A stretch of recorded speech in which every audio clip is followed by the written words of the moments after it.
मुझे तो एकदम ऐसे ओवरवेलमिंग लग रहा है, but towards the fag end of their career, मतलब 2 साल 3 साल 4 साल वो खेलेंगे, लेकिन ये सब वो लोग हैं जो आईपीएल की शुरुआत से खेल रहे हैं। सो अगर आईपीएल के शुरुआत से वो खेल रहे हैं, जब भी ये जाएंगे, तब आईपीएल, तब भी सेम टूर्नामेंट होगी क्या? तब भी पूरे पूरे स्टेडियम भर पाएंगे क्या? तब भी उनकी जर्सीज के नामों से पूरा स्टेडियम भरेगा?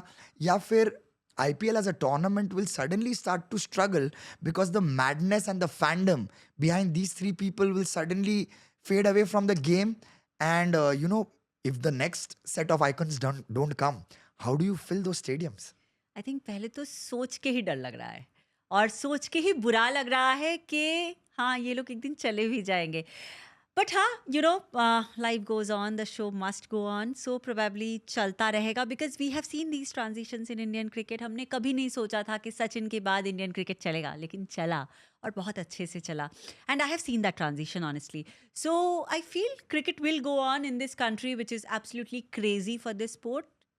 ज़रूर उनकी कमी खलेगी, लेकिन नए सितारे भी आएंगे और गेम तो चलता ही रहेगा.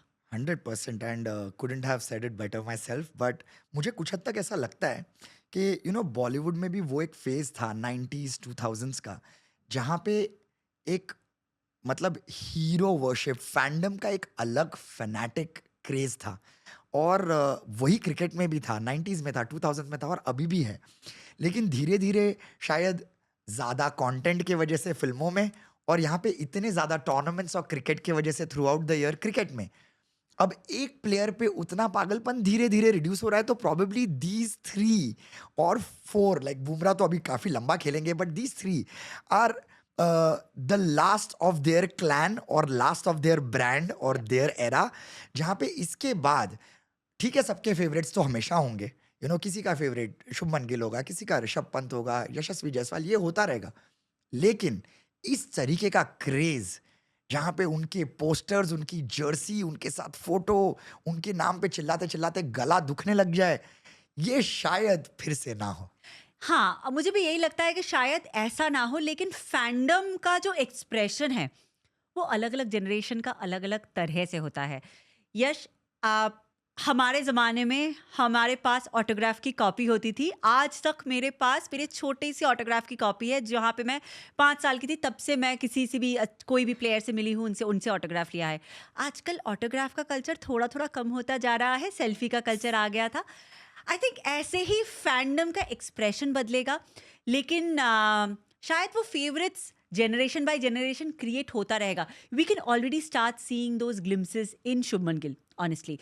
और ये इसलिए भी क्रिएट होगा क्योंकि इसके बेसिस पे क्रिकेट की ब्रांडिंग होती है करेक्ट. और इसके बेसिस पे बेसिकली धंधा चलता है. करेक्ट. ठीक है, तो वो कमर्शियल एस्पेक्ट जो एक इंडिया में क्रिकेट ने पकड़ा है वो तो चलेगा. और उसका अगर मॉडल चेंज नहीं हुआ, अगर वो आइडल वर्शिपिंग से उसका मॉडल चेंज नहीं हुआ, तो शायद नए सितारे का जन्म भी होंगे.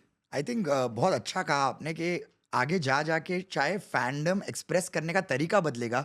मैं कहूँगा fandom is like energy. It can neither be created not destroyed, but it can always be transferred. Yeah. So I think वो इवॉल्व होगा फैंडम, बट रहेगा जरूर बिल्कुल. अलग अलग तरीकों से. And that is great. या